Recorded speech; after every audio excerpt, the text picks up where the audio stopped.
to BISI. I know many of our members will be in the audience today, but for those of you who don't know the Institute, we are the UK's only institution dedicated to advancing research and public education on Iraq in all areas of the arts, humanities, and social sciences. For over 80 years, BC has been funding UK-based projects, publishing research, including through a major academic journal called Iraq, organizing conferences and public lectures, as well as collaborating with Iraq's scholars and cultural heritage professionals. We are a charity, so very much depend on the support and generosity of our members. So please do think about joining us if you haven't already. All the details for that are available on our website. It's very simple, bisi.ac.uk.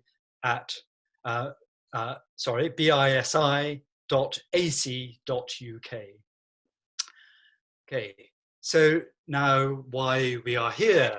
I'm delighted to introduce our speaker today, Dr. Eva Miller. Eva is a British Academy Postdoctoral Fellow in the History Department at University College London.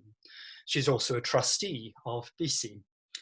Eva has a DPhil from the University of Oxford, where she researched Neo-Assyrian palace art and royal texts. And this work has now been expanded to include studies in the reception and revival of ancient Mesopotamian imagery in the later 19th and early 20th centuries. Her talk today will explore the power, beauty, and magic of ancient Assyrian art. And I'm confident it will be inspirational. No pressure there, Eva. And if you'd like to ask a question, please do submit it using the Q&A tab that you'll find on the panel at the bottom of the screen. I hope very much that there will be some time at the end of the talk to have a question and answer session. So without any further words from me, thank you all for being here, and I'll now turn over to Eva to talk about ancient Assyrian art. So I'm going to be speaking today our palaces of Assyrian, the powerful ancient empire that ruled much of the Middle East between the 9th and 7th BCE, power base in Northern Iraq. Even better, I'll be showing you many images throughout the talk of that art, something sort of nicer to look at than what we might be used to in a time where we're all sort of stuck at home. To most modern viewers, in my experience, Assyrian art is very striking. For my own part, the first time that I saw them in person on a visit to the British Museum, I was blown away by how beautiful and how fascinating Assyrian art was. There's a word that we use in English for art that affects us in this way, which is that we sometimes say that it's powerful. It moves us emotionally, stays with us. It fills us with the sense, perhaps, of the sublime. In this talk, I want to consider the various ways that Assyrian art achieves the powerful effect on its viewers in a few different senses. So I want to explore some aspects of the style and execution that are extraordinarily effective aesthetically on our senses and our feelings as viewers.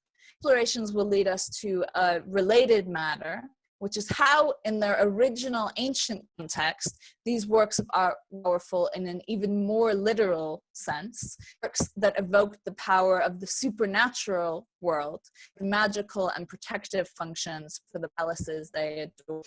I will argue that the same artistic techniques and aesthetic preferences that make Assyrian art so striking as art are also often what made it potent as magic.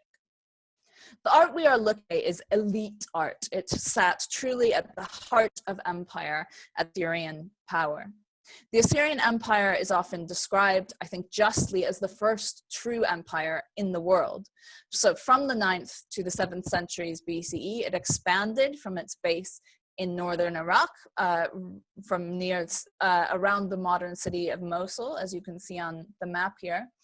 And at its greatest extent in the 7th century, it was the largest the world had yet seen, stretching across the entire Middle East, as you see here.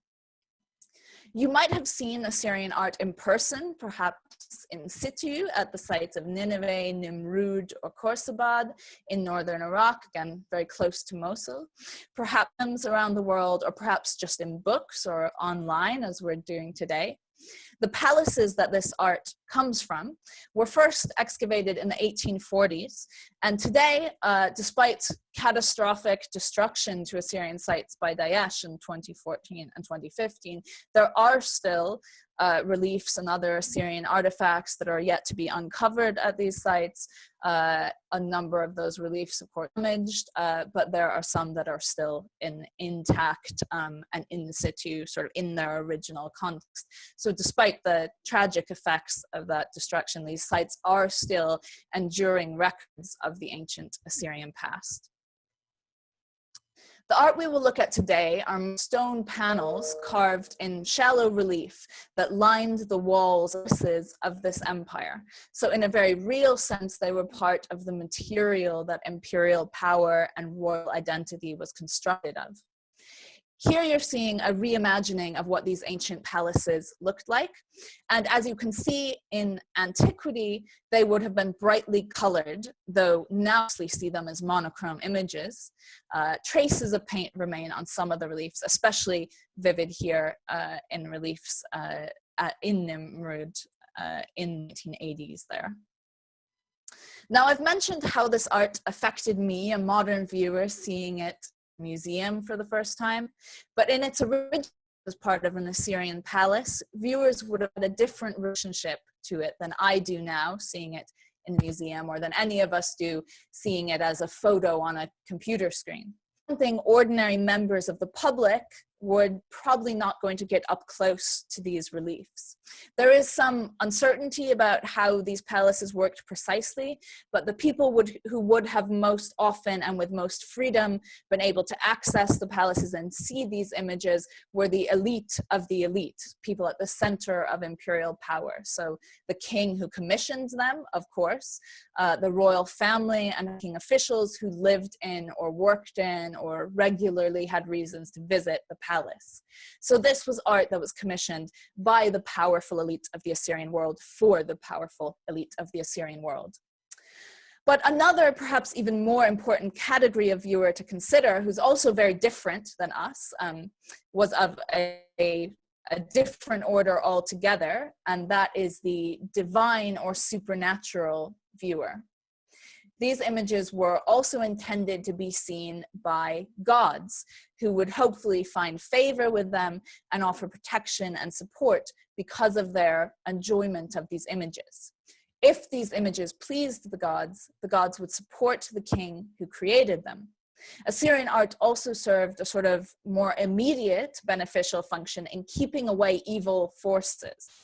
Images of supernatural guardians, so most famously these lamassu, the colossal winged lions, stood at doorways and gateways because those are the places that are most vulnerable to attack from supernatural forces and also vulnerable to human visitors or human attack.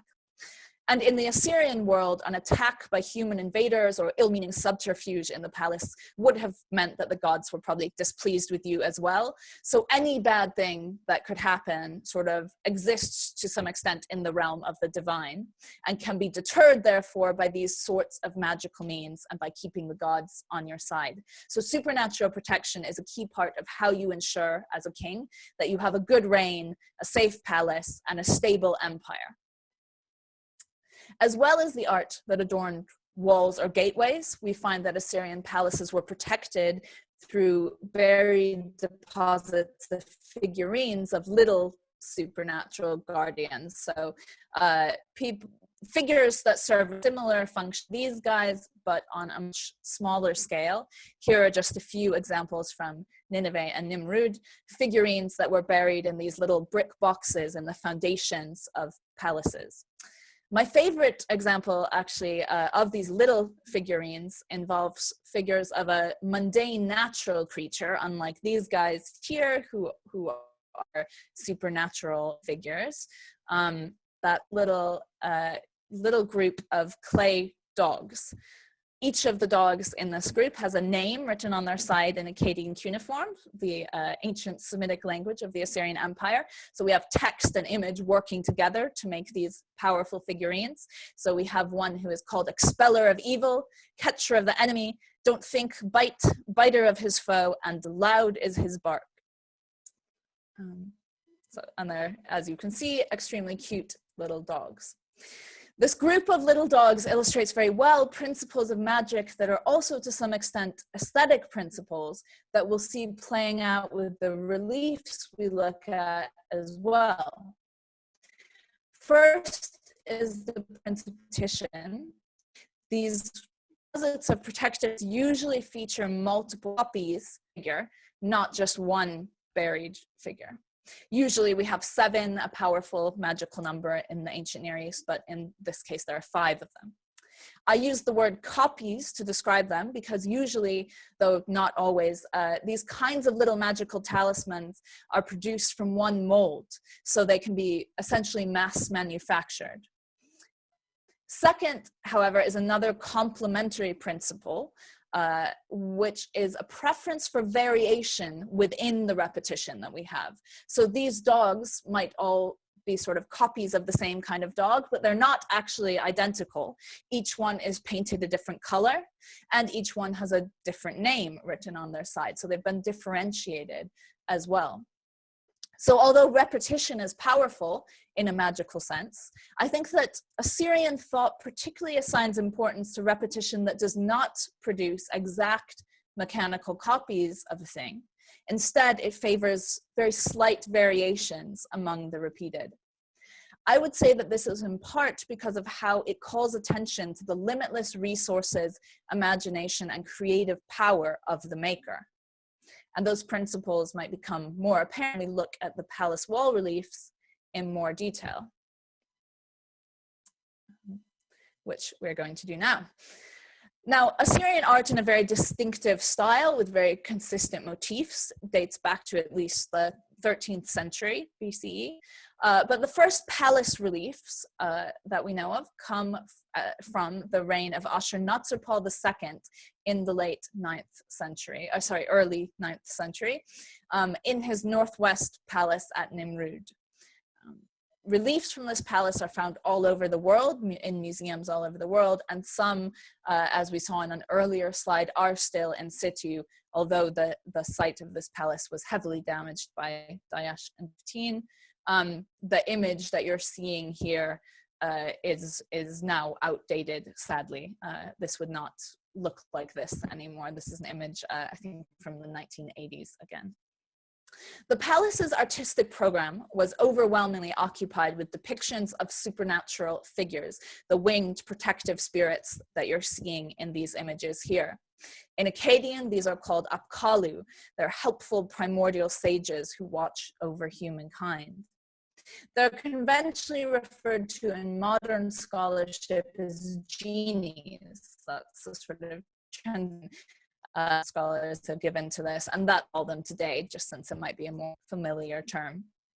Over 200 genies of just 6 basic types adorn the walls of room after room in this palace, usually alongside this stylized tree that you can see accompanying the genies, which is a stylized sort of mega date palm, which may represent a real cult object, in which case it would be a representation of a real powerful human-created object, or it might exist purely in the realm of artistic symbology.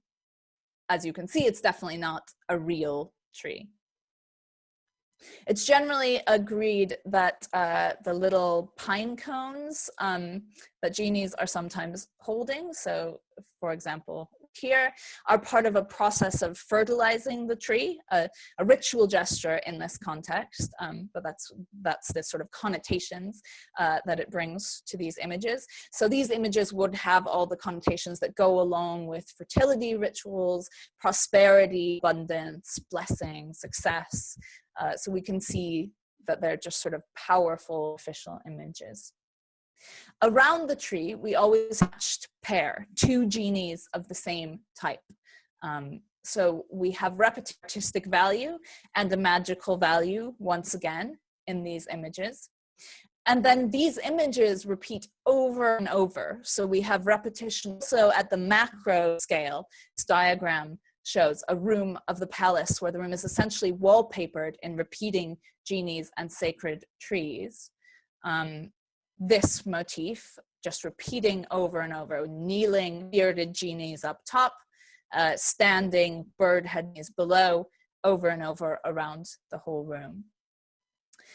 At the same time that the artistic program of this Nimrud palace is intensely repetitive, though, there's also a great deal of variety that emerges from different types of genies. So let's go back. We have bird-headed, bearded human genies, unbearded, probably women genies, kneeling or standing, and at different scales, so filling an entire wall or divided into registers, as we just saw.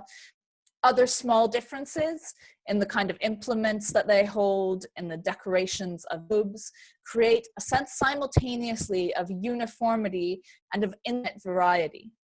It's a visual feast, truly overwhelming and difficult to get a hold on. So here I've just given you a number of different diagrams of different rooms in the palace. It's too small for you to see them in detail, but hopefully you can get a sense of this repetition of motifs, the way that this creates an almost abstract patterned effect, and yet also the variety of types of pattern, even as they're all composed of these and sacred trees and lamassu there, for instance. Eventually, the viewer probably gives up trying to catalog similarities and differences and simply surrenders to the overall very powerful effect of this legion of protectors, exquisitely detailed and creatively recombined across different rooms. So here I think we can really feel how artistic decisions contribute to an emotional response that is powerful and attractive. So easy, I think, why images that have such powerful sensory and emotional effects on the viewer are also effective as protective magical imagery. The second most common type of scene in this palace shows ritualized interactions between the king and his high-status courtiers, images that are also magically charged, in which each detail of clothing and gesture is full of symbolic significance.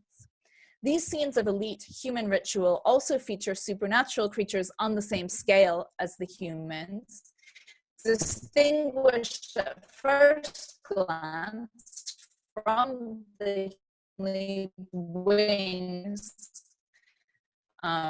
little horn, which is born a divine in the Near East. The presence of supernatural being among the humans indicates the extent to which the human realm and the divine realm are intertwined in this palace. Elite ritual activity is so infused with magical power that when represented, the magical creatures and the humans are playing on the same visual field. This relief that you see right here is more than life-sized. Human figures are maybe 120% human size. Same with this one right here, also on that sort of larger than life scale, also showing the same kind of scene, humans and genies together. Both the humans and the genies wear elaborately embroidered robes. In the hems of these robes, we find images of supernatural protective creatures carved shallowly and at a very small scale. So we have the same motifs that we have very, very big in the palace, but in tiny and very shallow carvings representing embroidery. In some cases, genies are wearing images of themselves, essentially on their robes. So here's some of these bird-headed genies. Here's a bearded human genie. Or motifs that we know from other types of art of the period. Sorry, here's to show you the large-scale analog. So these are very much the same iconography, but the difference in size is, imagine that, that this guy is a tiny little speck on something here or here. So in other cases, we have embroidered motifs that we don't necessarily find in these reliefs, but that we do know from other types of art of the period. So here we have cylinder seals of the Neo-Assyrian period, where we see motifs that also appear as embroidery in these reliefs. And we find these same types of motifs also on vessels or jewelry, other examples of minor art in the sense of sort of small scale art. So what we have through this depiction of embroidery is that we have one kind of art, elaborate embroidered robes, depicted in another kind of art, which is stylistically identical even as the media are different. And often we have the exact same imagery, but at massively different scales, one embedded in or on the other representation. Which I think is the sort of a device. Now, the following thing might seem so obvious that I don't need to point it out, but we should note as well that these images of the king and his courtiers, let me go back to that, are by our standards not realist or documentary images of the people involved, where they are real people like the king. For one thing, you might have noticed that everyone sort of looks alike. Even the human-headed look the same, actual humans, although clothing and accessories are doing a lot of work to distinguish who is who or who is what kind of person. But rather than portraits of individuals, these are images of the king and his courtiers as idealized and perfect exemplars of the roles that they play. So that's just something to bear in mind. Now, one scene of the king from this palace stands out as particularly distinctive, while still incorporating many of the elements of the repetitive scenes that ring the walls of so many rooms. This relief that you're seeing here was located in the throne room of the palace, directly behind the royal throne itself. The size in this case is slightly less than life size, maybe about 2/3 life size. It shows a ritual around the sacred tree, but this time the king is the one performing it. In fact, we see the king twice in this image. So he's here and here on both sides of the tree. He's depicted from both sides, from the left and the right, a technique that we'll come back to in a moment. He points his finger in an Assyrian gesture of prayer at the figure hovering above the tree, a god in a winged disc. There he is up close. This is originally an Egyptian motif, but the winged disc becomes a key part of Assyrian symbolism. It's used also later on in Persia, and today perhaps most familiar as a part of Zoroastrian iconography. The god in the Assyrian context is generally agreed to be Ashur, what we might fairly call national or patron god of Assyria. In this relief, he is quite small, hovering in this disc, wearing a horned helmet, again, a symbol from the beginning of Near Eastern art of divinity. He is undoubtedly the most powerful being in this image. The familiar winged genies perform their little pinecone ritual on either side of the king. Or rather, perhaps we have just one genie seen from two different angles, just like is seen from two different angles.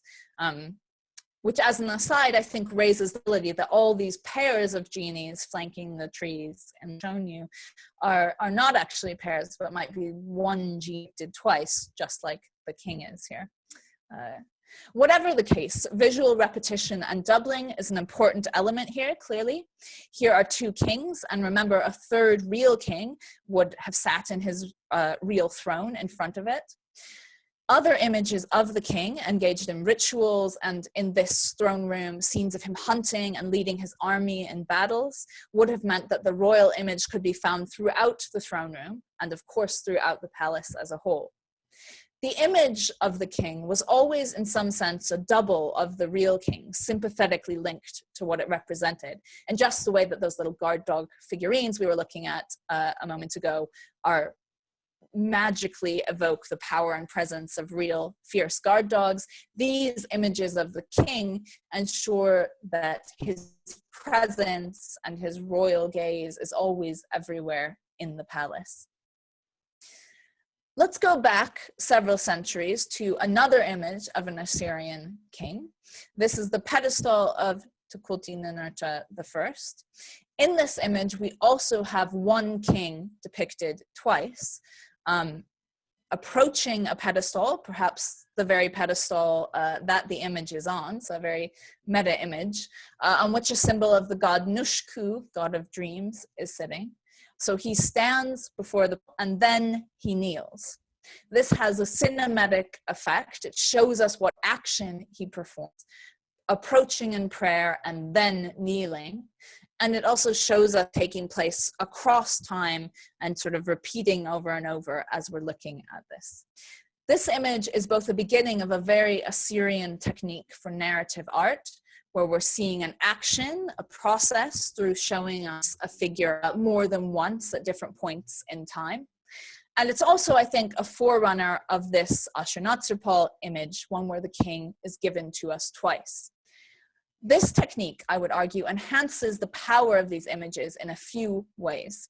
At one and the same time, the king becomes more vividly real because we know he has two sides, that he exists in time and moves in space, and we can sort of see that movement. And at the same time, he becomes less real because he is clearly being given to us as an image. So again, this is not realism or documentary art. This is an image that announces itself as and that seeks to achieve its aims. Now, we aren't done, though, with the Ashurnasirpal throne room relief yet, because we have not yet identified all the magical players in this image. So let's zoom in on the king. So we're zooming in right here and here. In both versions of himself, the king wears a necklace with little charms hanging off of it. Through the depiction of this bit of personal adornment, a whole number of other gods are brought into the image. These are not just decorations on his necklaces. These are the symbols of some of the major gods of the Assyrian pantheon, including actually Ashur again, also in the center there. There is a long history in Mesopotamia of gods being represented directly through such symbols, even as they can also be represented in other ways, for instance. And we'll look at some examples of that in a moment. So although in this image, they're just the king's necklace, the charms on it are no different than they would be if these were the real gods themselves who were being depicted. Certainly, I think that having them in this image brings the presence of these other gods into relief. This may be a depiction of a real necklace, a representation of a real object that the king wore, or simply a device for the artist, but it's certainly portrayed as a real object in basically a realist fashion in this case. So we have perspective and representation of it as an object in space. It disappears behind his garments and behind his arm. And cleverly, we see all 5 charms only if we combine the 2 images of the king. So in each king's image, where the necklace disappears behind the robes, we as viewers have to imagine the existence of the part not there. The viewer is then involved in filling in the presence of the symbols that aren't put there by the artist. The necklace becomes more real to us because we participate in imagining its existence as a real object. We find the same device in other images of Ashurnasirpal. Here's a different version of this necklace on a stele dedicated in a temple. These symbols, which represent the gods on the necklace, also appear hovering in the air above his praying finger. So we have the same symbols appearing twice. The gods represented as themselves in symbol form up here. So these are the gods. And as a symbol on jewelry that the king wears. Given that as carvings in the stone of this stele, these pairs of symbols are functionally identical This image is a great illustration of the power of art to transform the meaning of symbols. That this up here is a depiction of ineffable godhood, real divine presence that the king is praying to, while this down here is a small trinket in metal or gems worn around his neck. Likewise, we see the power of art to turn the same stone simultaneously into a concealing fabric and a metal object, to persuade us through the illusion of art that this necklace continues out of our sight, even as all of this is really the same relatively flat plane of limestone. This quality of art, I think, is fascinating. And I also think that in its Assyrian context, this transformative quality was part of art's very real magic. Now, from our own perspective, having pictures of the gods might seem like a sort of diluted way of getting them. Why not have all the gods present, just as Ashur is present, hovering above the sacred tree here? And for that matter, why have Ashur so tiny in this image? Perhaps we might speculate that there is, if not quite a taboo, then a sense that such a thing would be inappropriate. It's notable that Assyrian palaces never feature large-scale anthropomorphic images of major deities in these reliefs, although they do show minor deities and protective spirits like the winged genie that we're looking at. And they also do depict anthropomorphic major deities, small scale, in the winged disc here, and also as pictures of pictures again. So on military standards here, or on chariot and horse trappings in these examples. There are no outright image bans in Assyrian art, as there was in at least some of the history of ancient Israel. So you might be thinking of the laws against idolatry in the Hebrew Bible and wondering if something similar applies here. But that's not the case in Assyria generally. And we do know of places outside of the palace where major gods are depicted in anthropomorphic form in large-scale reliefs, here in rock carvings at Maltai in Iraq. There are also, as the pictures of such objects in relief suggest, anthropomorphic images of major gods on smaller but also very elite objects like cylinder seals, like military standards. So there is no overall cultural taboo against showing major gods directly and in human form, but there are preferences for how palace art works, where major gods are kept sort of off stage, as it were.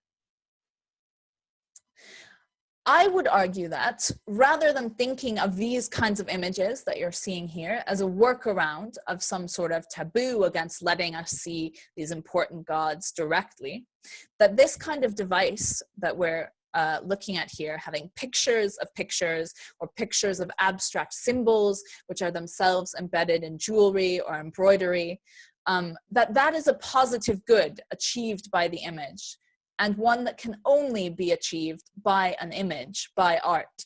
Each layer of pictureness adds to the potency of the image, takes us further out of the realm of the mundane and into the magical.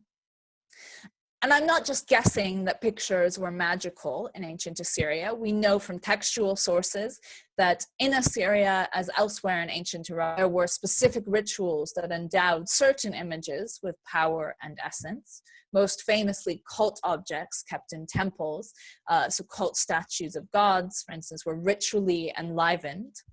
There were also rituals around the creation of palaces, rituals that leave behind sometimes physical traces in the material of the palace, like the protective figurines buried in their foundations, which make it absolutely clear that putting together a palace and its decorations was not a mundane affair. There was real magic involved in it. Assyrian palace art was also, of course, a real expression of political, so images were also potent in that sense, beautifully crafted by experts out of valuable materials under the supervision of a king whose world power gives him access to such resources and skills. But leaving behind these ways that art was powerful in context, the kind of techniques of representation that we've been looking at here, the ability to depict two kings at once, to indicate perspective, to indicate an object behind another object, those techniques are themselves sort of magical, aren't they? The ability to make something, say, in cloth as an embroidered robe, or in metal as an intricate necklace, then to get a stone, not three-dimensional king. That is a real power that has represents things that obviously real, or connect to manipulate powers, Syria, origin divine, and are gift to them.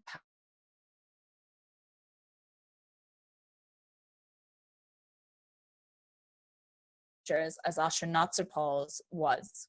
But the reliefs of later Assyrian kings, including Sargon, Sennacherib, and Ashurbanipal, also feature genies and other figures who serve protective functions in the palace, albeit less frequently. In reliefs from the reign of King Sargon II from Khorsabad here, we also have supernatural figures depicted in narrative scenes as members of human. So here, being transported to build this very palace among ordinary animals like turtles and eels. We have a lamassu, the winged bull in the water, and a merman and a winged sort of Pegasus bull as well.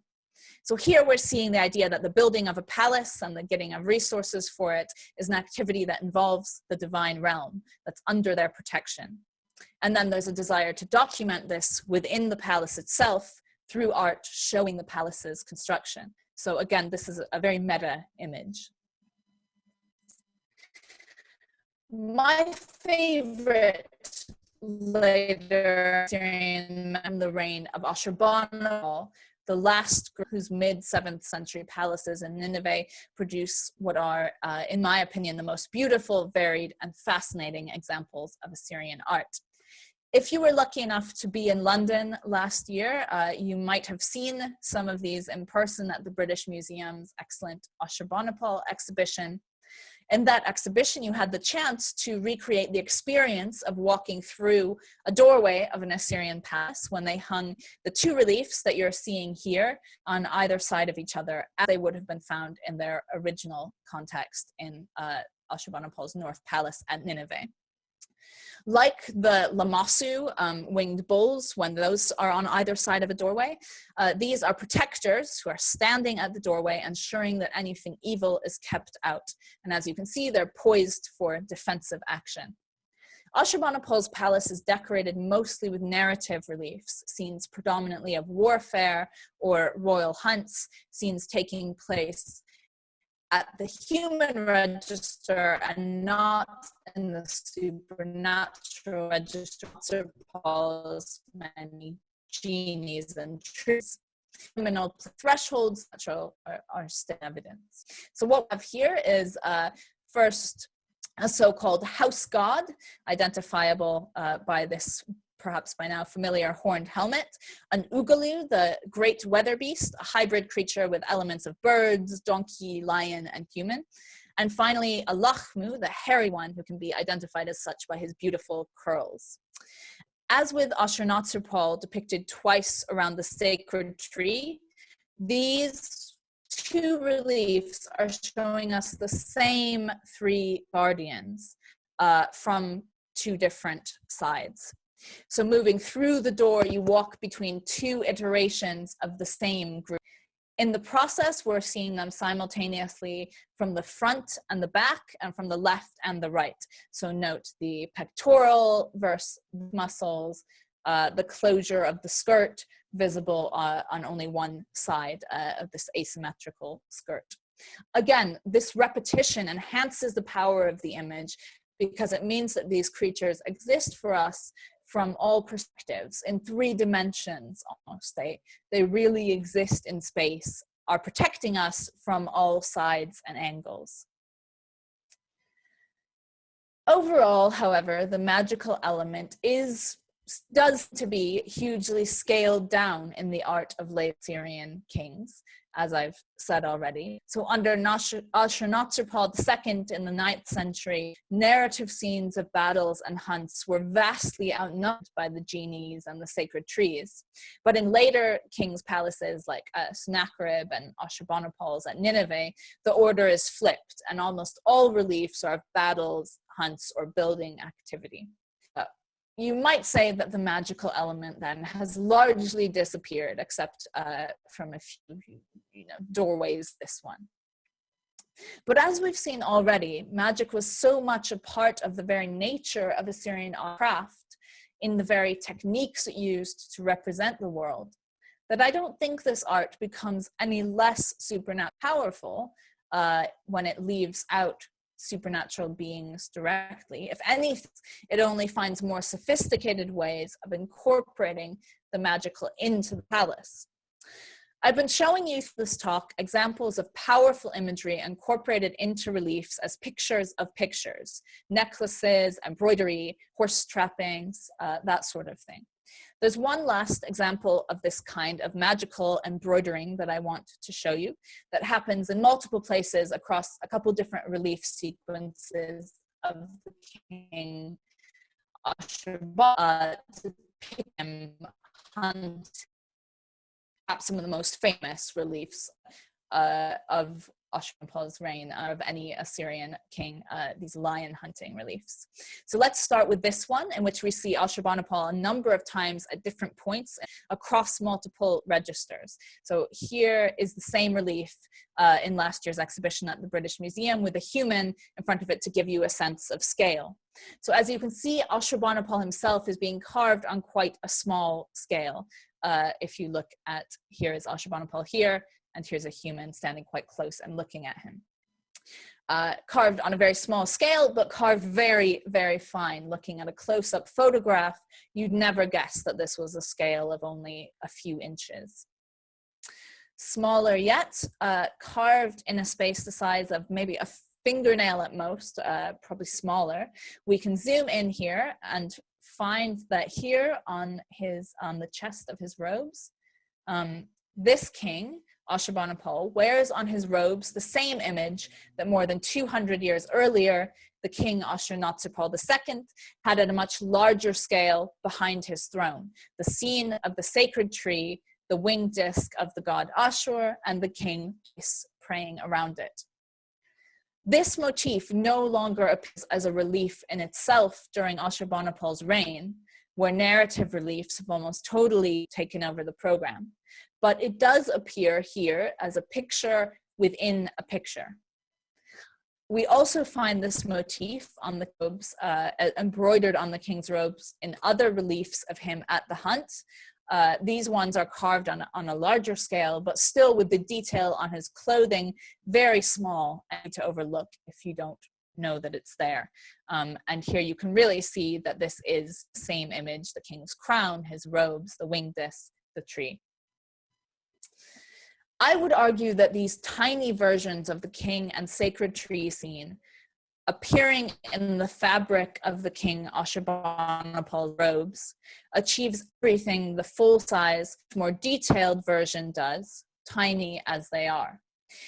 They hold all the same power, perhaps because any superhuman viewer, looking down on this palace and giving it protection, can zoom in where it was needed, just like us looking at it through the medium of high-quality photographs and a high-speed internet connection. And it also derives its power because of a sort of intertextual communication between these images, a link between them, kept strong by the continuation of a distinctive Assyrian royal artistic tradition. This motif, tiny here, in thing that appeared here, large scale 200 years earlier. I'm coming to an end now, and I want to close though by just making sure that I acknowledge how complex and insightful ancient Assyrian thought about art clearly was. One of the things that, especially in older scholarship, is often said about ancient Mesopotamia in general is that we're sort of missing the theoretical dimension of the intellectual tradition Western scholars, ancient Near East scholars, lay out theories of things like art or literature or science for us. So we have to deduce it from the logic of their practice. But looking at that practice carefully, as we have today, we see that Assyrian artists and their sponsors in the early first millennium BCE had developed an interest in properties of art that still fascinate today. The ability of art to represent the world as it is and as it should be, the tension between realist representation and art as transformative of reality, the ability of media to evoke other media, to represent time and space, and for these human creations, of course, to evoke a world beyond the human. These palaces give us some of the most beautiful artworks by some of the most talented artists of the ancient or modern world. And along with it, I think some of the most intelligent power of art that we find in any ancient society. So thank you very much, and I'll be happy to take questions from the chat now. Thanks. And I will close this slide.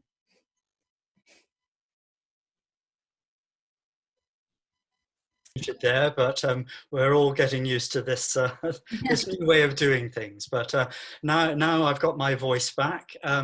Eva, thank you very much indeed. That was a wonderful journey through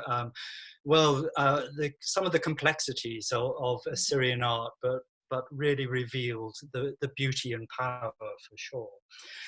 We do have some questions. Actually, quite a few are now building up. So if you're ready, I'll begin by asking you, one of the most popular questions I think that comes out of looking particularly at the reliefs from Nimrud, what do the handbags represent? Yeah.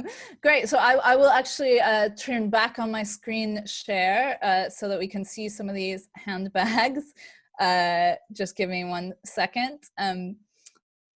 Share screen of PowerPoint. So you'll be able to, yes, holding handbags. Some of them, though, you will know holding others. So here's the women are holding ring. We're losing a little bit of the connection there. Generally agreed that the bags are as a pocket, and that probably. I'm sorry.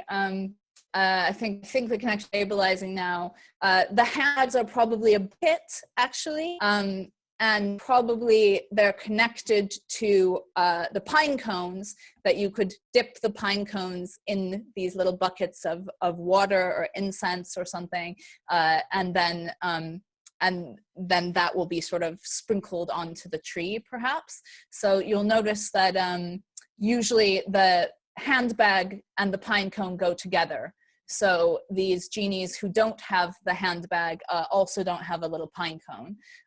So we don't actually know for sure what the buckets are for, but it's probably either incense or for sort of ritual water that's being sprinkled onto the tree. Very good, thank you very much. And then perhaps while we've got those images up, some of them have the figures seem to have handles sticking out of their belts. Can you say a little bit more what they might have been used for? Yes, so let's actually get even closer.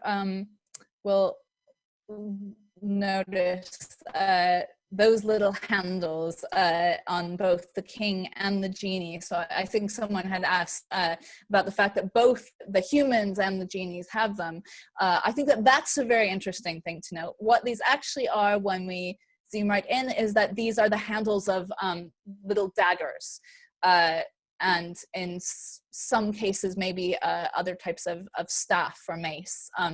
So these would be again, I would say a sort of an element that's more important in terms of the symbolism of hackers in your robes, probably not practically be using take out and cut things, but what I think is most interesting is the fact that the genie and the king and the humans in general have the same daggers and the same clothes as the supernatural beings. So this, again, I think shows the way that the human plane and the supernatural plane are very much united at this elite level, and that supernatural creatures are imagined as sort of dressing like humans, having the same kinds of objects as humans. One of my favorite examples of these, if I go right to the end, is that one of the supernatural beings in Ashurbanipal's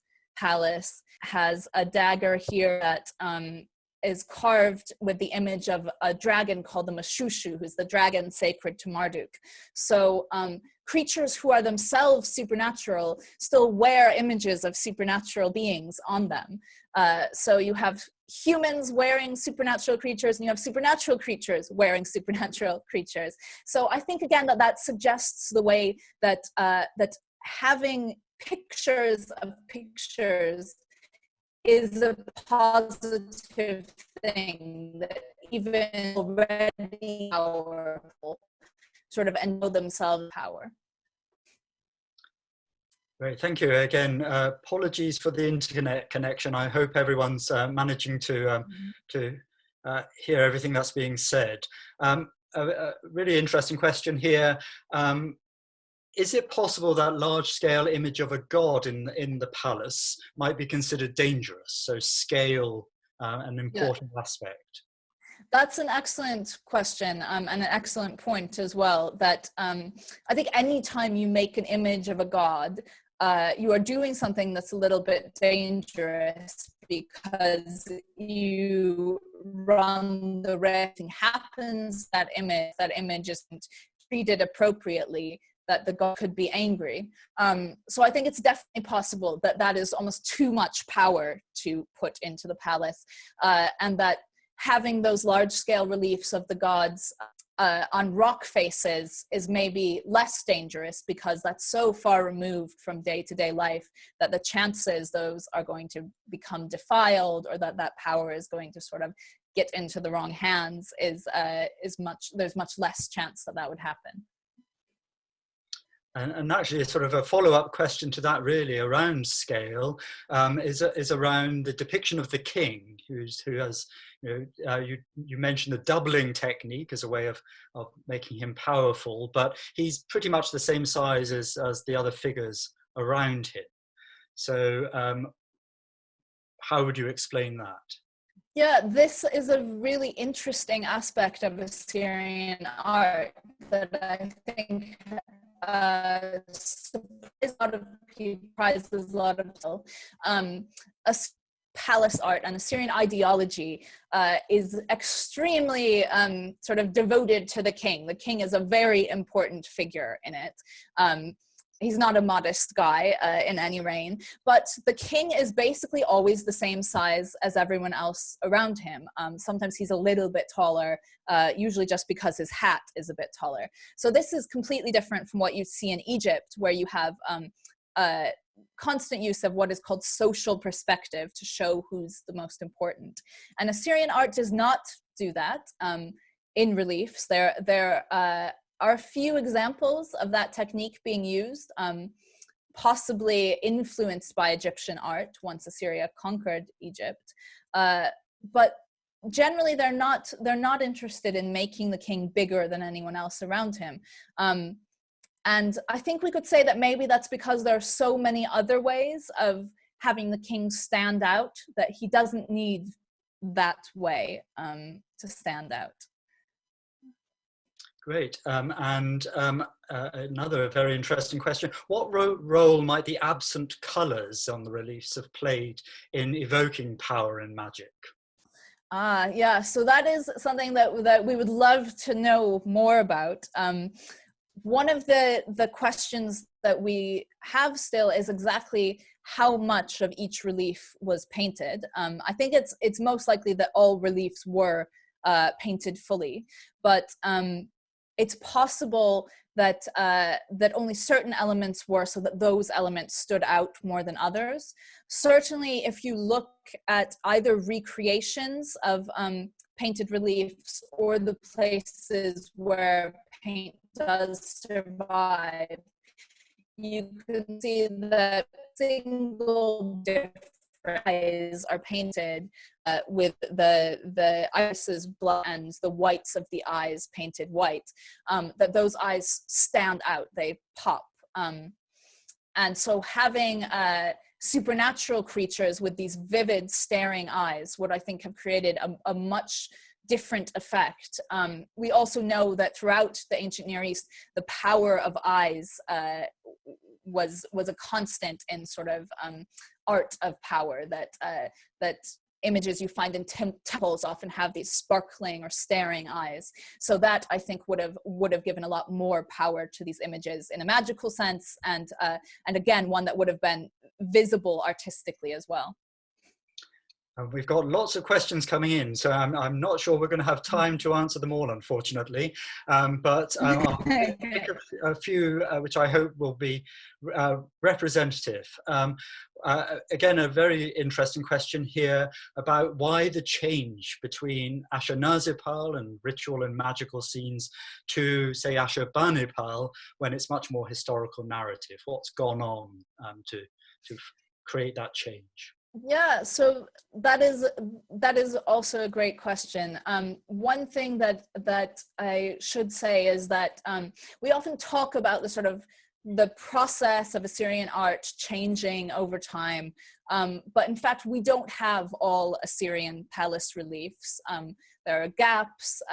There are some kings who are really, really well represented in the reliefs that survive and have been excavated, and other kings who don't. So like a very well excavated northwest, very well excavated reliefs from the reign of Ashurbanipal, and then some of the in-between kings, we're not quite sure that we have a full picture of what was going on at their palaces. But from what we do have, we can see that definitely like narrative becomes more of a thing, and the type of stuff we in the Northwest Palace becomes less of a thing. So I guess my theory that I was kind of floating at the end is that you almost don't need the kind of images that you have in Ashurnasirpal's palace anymore, because the tradition has sort of been established, and you can evoke that power without so many genies and sacred trees, and they still have access to everything that those images do just by putting in little references to them. But I think you could also say that artists become interested in the way that narrative reliefs can do the same thing, that they talk about sort of history and events and moments in historical time, but that they can also sort of please the gods and protect the palace at the same time. So I think I'm probably going to only have time to ask you two more questions. So again, apologies to everyone who's asked a question which we can't address at this point, but are there any female figures in the Assyrian reliefs? There are a small number of supernatural female figures. So these beardless genies are probably women. They could also be like the beardless men that we see in some of the scenes. They could be eunuchs, but I think they're probably women. So we have some of those here. We also have, for instance, I just scrolled past one a moment ago. Here's sort of, what would you call that? A sphinx. So that's a sphinx, essentially, who is female. We also have, in the reign of Ashurbanipal, a image of his queen. And we also have lots of images of women who are not Assyrian, of captive women in scenes of warfare. So it seems like, again, there's their preference for foreign captive women, but not for depicting Assyrian women. And supernatural beings are more often male in an Assyrian palace, but not entirely. Very good. And then I think just to end everything, perhaps we could talk about what the material that these reliefs are created from, and how they might have been set up in the palace itself. Yeah. So the stone that they're carved from is sometimes called Mosul marble.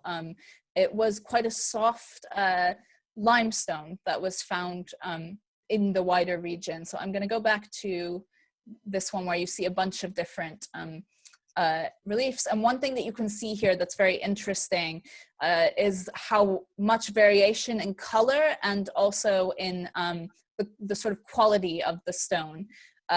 Some of this is about the way the photos have been processed, but not all of it. You get some reliefs that are very green, some that are on very red stone, some sort of marbled like this, while others are not. If these were all painted, then those differences would not have been so important. So this stone would have been brought to the palace. We know less than we would like to know about the actual processes of carving, but these are panels that would be fixed to the walls of the palace. So the overall effect in the palace would have been as if they are carved on the palace, but in fact, they were actually sort of fixed onto a palace that already existed, which I think it is actually an interesting distinction, because it means that some of these panels are carved on both sides because they were reused. And also some of these panels writing on the back as well as images on the front. So they're sort of magically powerful on both sides, and you have these hidden texts on the back of them that would also have then become part of the palace. Thank you, Eva. There are far too many questions, sadly, that we can answer in this session, but I think what it suggests is that there's a huge appetite for learning more about ancient Assyria and ancient Iraq in general. So we hope very much that this is just the beginning, and the British Institute for the Study of Iraq will be rolling out a program of such lectures, which I hope you will all want to attend, and please do visit our website to keep up to date on the program as it develops. Eva, thank you very much indeed for this terrific talk. It's been an absolute pleasure having you talk about ancient Assyria, and we hope to hear from you again in the near future. And thank you all for joining us today. And as I say, I hope very much you'll be part of our virtual webinars as we move into the future. Thank you very much. Thank you.